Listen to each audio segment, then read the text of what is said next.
What the hell? What the hell? What the hell is up? Hi, and welcome to this new experimental podcast of mine. My name is Claire, and I'm here to ask the tough questions in life, such as, what the hell is up? With you? With me? With the world? With those crazy vegan YouTubers out there on the web? This podcast is a play for me to be more honest and to put something out there that might be an encouragement to others. I'm keen on honesty and authenticity, yet I have somewhat learned to hide. So I hope that each podcast episode will allow me to get more comfortable in sharing out about my journey. Topics which will be addressed include my journey of mental health struggles, self-esteem and self-worth, sexuality, and a whole slew of other potentially relevant tidbits of my story. Thanks so very much for tuning in to listen. Grab some coffee or tea and think of this as the coffee shop date of your dreams. To begin, what the hell is up with social media, including dating apps? But before that, I'm just gonna share a little bit about why I've decided to start a podcast. So lately I've been told that I have some important words to share about different things, and words that are worth sharing to people who might need to hear them. I'm always hesitant to share things, and simultaneously I love having platforms to be listened to. Even though I can be shy and it makes me nervous to speak up in a group, I remember in college doing presentations, and I just loved the opportunity to present because I felt like I had the chance to be listened to and to say something that potentially mattered and be just having people's full attention and listening. I also have always been kind of an obsessive journaler in my writing, and also just doing these voice memos over the last couple of years. So I hope to be able to bring in these snippets of my past to inform some of the topics that I'm going to discuss and sort of what I've learned, to depict kind of how my learning has changed. In each episode, which I'm hoping to put out weekly, I'll be sharing wise tidbits which I've accrued in my life and lessons I'm learning now that kind of help answer that question of what's going on right now with me. I hope to share out truths about myself if they might be helpful to someone else. Currently, it seems like everyone believes that they have something worth sharing out when it comes to media. And the accessibility of media kind of forces one to consider what is being produced and to reflect on what is contributing. So that's kind of what drove my first podcast to focus on social media. I've also been thinking a lot about social media and how my parents kind of cope with me and my sister being on our phones sometimes, because I think my mom feels pretty left out of that sometimes. She actually has an Instagram, but she's not texting people all the time and everything. Yeah. And I don't know, I said to them I think right now we're living in a world where you honestly do miss out on kind of a large aspect of our culture and our life if you don't participate in social media. It's so true. Because everyone is using it, texting included. If you weren't doing these things, you would be missing out on something. And so ubiquitous in the world and the way that we go about connection that if you can't learn how to manage it helpfully, then it's very problematic. Yeah. I feel. Yeah. I've noticed that social media and I have a rather complicated relationship. Perhaps you're no different in going back and forth about your attitude toward it. I mean, of course, I can't deny the role that social media has in my life and the immense value it has in the world, in connecting people and transmitting information, being platforms for social change and movements, and, of course, advertising. But, of course, there are so many reasons to scrutinize social media and to question its role in our own lives, especially its effect on mental health. Several months ago, maybe 5 months ago, actually, I don't know, whenever Lent was, I decided to engage in the season of Lent by giving up social media. And I chose the most time-sucking and potentially debilitating vehicles for virtual social engagements, that is, Facebook and Instagram. Pinterest stayed for the sake of recipes and outfit inspo. It goes without saying that my time of abstaining from social media was exceedingly refreshing and renewing. I could say it was very, very mindful. And I know these kinds of things are trending, but seriously, it reminded me that I actually feel more comfortable and happy with myself when I'm not constantly and subconsciously comparing myself to others and sort of attempting to live out their moments instead of just living mine. It's pretty shocking bit of wisdom, right? That it would be refreshing. On February 19th, I wrote a journal entry about my experience in this social media fast. It's funny what a world of difference such a simple change can make. Each day before Lent, I found myself impulsively reaching for my phone to scroll, even though I could convince myself of the positives of this action, say inspiration or staying connected, sharing things about myself with friends. But the root of the practice is sort of self-indulgent, because in this habit I am constantly seeking out a sense of connection with people, sometimes with people who I don't care to talk to or would never be able to anyways. As equally as I rely on this superficial community of made-up faces, do I think about how to nurture my own online presence to better represent me. But for what purpose? It's different to share photos from important life events or with family and close friends. But social media involves so much more than this. It implicates constant exposure to people attempting to show off perfect versions of themselves. It inherently inspires comparison, self-doubt, and self-criticism. I feel a bit lighter, a bit more content with myself, more focused and present where I am now. I feel content, simpler, like my life is more minimal. An oxymoron, I suppose. And then I quoted Ralph Waldo Emerson. Envy is ignorance. So, you might have guessed, after this social media fast, where I experienced just absolute transformation, I somewhat quickly went back to both scrolling a bit and posting on social media. Though I do think that my impulsivity of reaching for my phone and kind of feeling the need to scroll was lessened, and I think it also kind of helped to sort of fill in with other activities that I prefer doing anyways, instead of just going to social media to fill up time, especially like before bed and in the mornings. I guess this topic of my relationship with social media has been on my mind for the last few months. First, I spent July and August studying abroad in Spain and later traveling around Europe. And during this time, I spent very little time scrolling, but a good deal of time posting to Instagram and developing a travel journal on Visco. I really enjoyed posting about my trip because it was a huge source of inspiration for me. Encountering beautiful places seemed to necessitate posting about it, but I couldn't help but wonder what that spoke about me and how these posts made others feel. Most of all, I feared and still fear that the person seemingly depicted by my Instagram is a made-up figure in my imagination, either someone that I hope to be or that I subtly hope people believe that I am.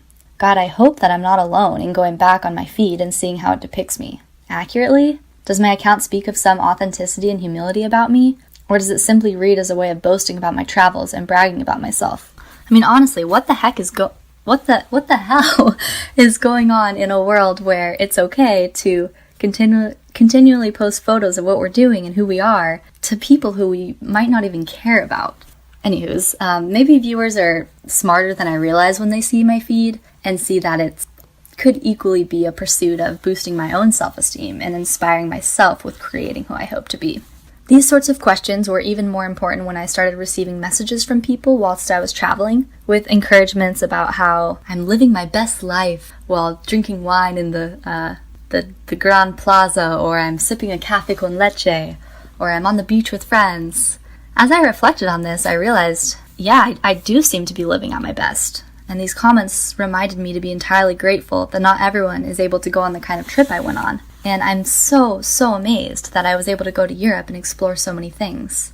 But I suppose I equally worried that people would not have a chance to see that the trip was equally awash with, quite frankly, the shitty parts of life. Sometimes I was grumpy to be hauling around 30 pounds of luggage everywhere. Sometimes the people I encountered were rude, and I consistently and appropriately experienced embarrassing and humbling moments being in other cultures. Also, during my travels, I went through some pretty difficult life things, which beckoned in lots of tears and angst and lots of anxious texts to my sister and late-night walks to clear my head. And all of those things which would accompany life at home or in another country, no matter where, they were still present. And I just hope that anyone who encountered my social media might realize that all my happy posts about traversing around Spain, that the nuance of my experiences of struggle are assumed in that. It's so easy to forget while we're scrolling that the folks who we see on our social media feed are real humans encountering the challenges and struggles which consistently color our own experiences, which kind of feel like our very own little universes. A couple of days ago, I was musing about some of these concerns with my younger sister, and she reminded me that my less than 600 followers, whom I all at least know to some degree, will be okay, and that I probably overthink all of these things anyway. I did have one person who also inspired me in developing some of these ideas and bringing them into a podcast. A dear, dear person whom I did not have the chance to know personally, but was an internet presence and kindred spirit whom I admired, recently passed away. Claire Wineland was a YouTuber and a motivational speaker who lived with cystic fibrosis and did amazing work to advocate for others like her who have illnesses which are often stereotyped in the media and in other places. Most of all, I really admired her for her passion to live life to the fullest without fear and her brute honesty in social media. She was apt to share out not just about her illness, but mostly about her other struggles in life. If you scroll her feed, you see just this beautiful young woman honest about how life is stinking crazy sometimes and how she was doing her best in that. You see a woman who's not concerned about her appearance, though she was naturally stunning. And just overall, she used her platform to provide something that just kept things real and encouraging for others instead of portraying any image of herself. And I'm learning how I could invoke Claire's sense of honesty and genuineness in my own life and in my social media presence. After all, if I have a platform, which social media has sort of blessed us all with, to speak out something good into the world, even if my world is a small sphere of 600 followers, why wouldn't I use that to help or encourage others? And that's what I see what Claire did. The other interesting thing about social media lately is that it's providing absolutely new ways to connect with people and find commonality and genuine connection with people. I guess some people assume that, maybe the older generation assumes that social media is kind of hogwash and that there's really no way that you could develop connections on there. But I guess I have found that the some people behind the accounts, behind the screen, are worth getting to know, and actually what they're speaking out in their social media is also worth interacting with. I recently met a new friend through social media who lives across the country, and they were someone who just reached out to me by seeing me as a mutual follower of another account, and we connected on grounds of our faith and being part of a community that is supporting LGBTQ Christians. So yeah, this person just saw me on there and was kind of checked out my feed, I guess, and thought, this looks like a person who I might want to get to know or who I should talk to. And I'm really glad that they did, because I've made a new friend just through texting, which sounds crazy and like something I never would think I would do. I don't know them well, and we're still planning on having like a FaceTime soon. But we've been exchanging encouraging words, and I've just kind of been praying for them as they need it. And they've asked me how I've been doing, and I don't know, it's strange the kind of compatibility you can find in friendship, because social media provides you a slight glimpse into their interests and also gives you avenues to find communities that are small and might not have a lot of people represented in them. I also have found that the same thing has happened in other people who I know. Perhaps you've even made a friend through social media and have found encouragement in that. I mean, yeah, you gotta be careful about those catfishers, but once you do some digging and searching and just talking to someone for a little bit, your fears can be mostly put at bay. The next little thing I wanted to talk about is just a little bit about dating apps. So dating apps, I think, are just such a crazy notion. I mean, just like, what the hell is going on in a world where we can base our decision to court someone completely based off a photo or what they choose to put on a screen? Because as much as we can try to be honest in these platforms, there's really no way we're not trying to do something or have people perceive us in a certain way. And of course, that's the point anyways. We want to look attractive so that someone will be interested. So I didn't really give dating apps much of a chance. I've kind of tried to dispel some of the negative connotations that I hear people assuming sometimes. It seems like dating apps do have a lot of shame attached to them in some cases, and I really don't think that should be the case, because just like I've said, despite the appearances that come with dating apps and social media, there are real humans behind those screens and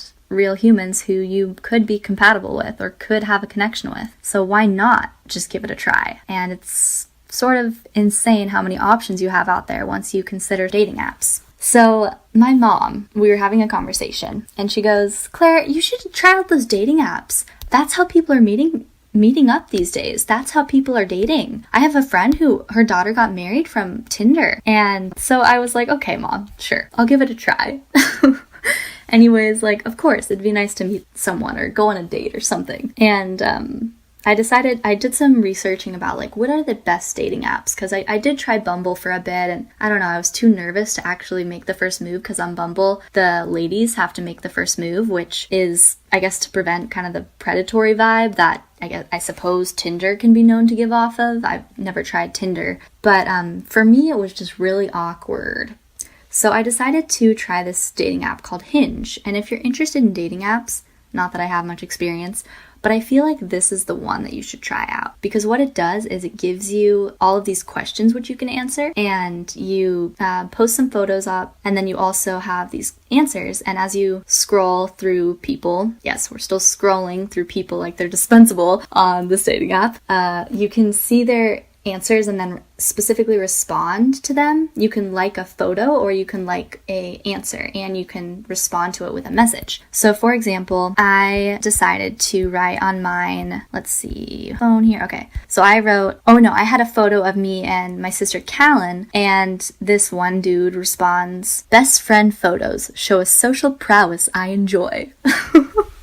So, I could see he put some intention into responding to one of my posts. And then I also had, one of the questions was like, who would you get lunch with if you could get lunch with anybody, any like person? And I said Eleanor Roosevelt, and I had a couple of people who messaged me saying like, oh, why would you choose Eleanor Roosevelt? So I think there's just a bit more of like a human component to this app, which I found like refreshing, that I could kind of base my decision to initiate a conversation with someone beyond just looking at their physical appearance and deciding if they could be someone I'd be interested in. I still couldn't ignore kind of the feeling of like kind of judgment that occurs in my mind when I'm on these apps, and also just, I guess, the feeling of, just the feeling of swiping people and rejecting people, I think is, so dehumanizing. I mean, it feels okay because you're doing it on a screen, but this is also a real person. And obviously I'm not going to message everybody, but I couldn't really cope with that issue. Plus I found, I got discouraged. Maybe my main problem was that I started using Hinge at like 11 p.m. one night because I was bored. And the first guy who messaged me, he's like, "What are you up to?" And I'm like, "Oh, I'm just gonna watch some Netflix." And I was like, "What are you up to?" And he was like, "Oh, you want to Netflix and chill?" And I was like, "Oh." I don't know, I just said something. And he goes like, "Want to come over?" And I was like, "What? No, I don't. I'm watching Netflix at home. Like, I'm watching Anne with Nee. You probably don't even know this show. Like, what are you watching on Netflix?" And I was so discouraged by that encounter. Which, not to say that like, if that is your game for like going on dating apps, like to like just go hang out with someone one night, like that's totally awesome. And I applaud you for that boldness. But for me, I was like, not the kind of thing I was looking for. So it was pretty discouraging to have that as my first messaging experience. And similarly, I just felt it really difficult to find anything to talk about with people. And I didn't give it much time. I deleted the app the next day after messaging maybe like 5 more people. Plus, I don't know, for people who are successful with dating apps, you either have amazing luck or just a lot of patience with continuing to message people until you find someone who you think could be like someone who could potentially kind of spark you. But I also did some research about dating apps for queer people, and I found a dating app called Her, which is a dating app specifically for queer women or people who are identifying as women. And this app gave a lot more options than the other apps I've encountered. Instead of just putting the binary of like your gender or your sexual orientation, this app gave a ton more options for people. With the sexual orientation, they listed out like a whole bunch of different ones, and you could check the one that you identify as. And then with gender, same, they gave you more options of which gender you actually identify. So I found this app was like really cool because it was more inclusive of people in their experiences, and it also was, absolutely necessary for those in the LGBTQ community to be able to be themselves on this dating app, and also not bound by like, are they interested in men or women, or do they identify as man or woman? Like, there's a lot more options there, and this app gave those folks like a way to go about a dating app. And plus, Her, if you're interested, also has like some cool kind of like feeds where you can find different community events happening in your area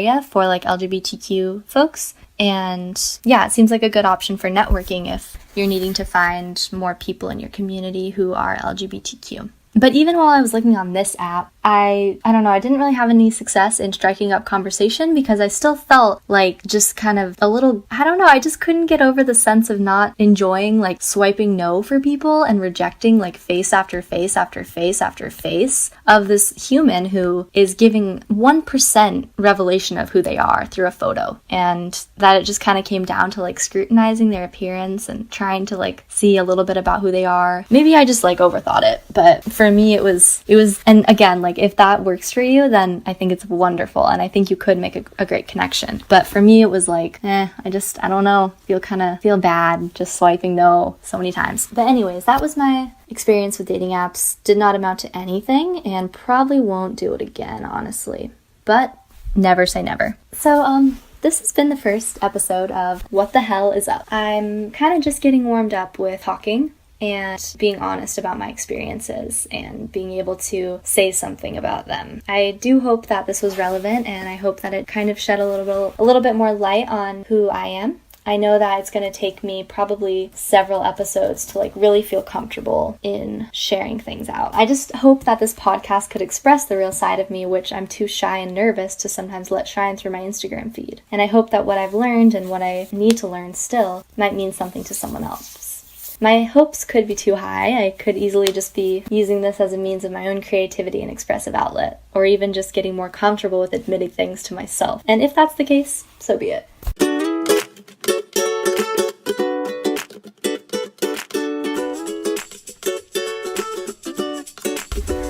This has been the first podcast of What the Hell is Up. I'm Claire, and real quick, I have a few shout outs to give. So I wanted to recognize Louderback Productions featuring Ollie G Music for the music featured in this podcast. Thank you so much, you guys, for providing that. I love it. And also wanted to recognize my friend Ellen, who inspired some of my thoughts on social media and gave me a great space to talk through some of those things over a lovely long conversation, which I included part of at the beginning of the podcast. So thanks so much, friend, for indulging me in that. And also just wanted to say thank you to anyone who is still listening through the end of this podcast. I so appreciate it.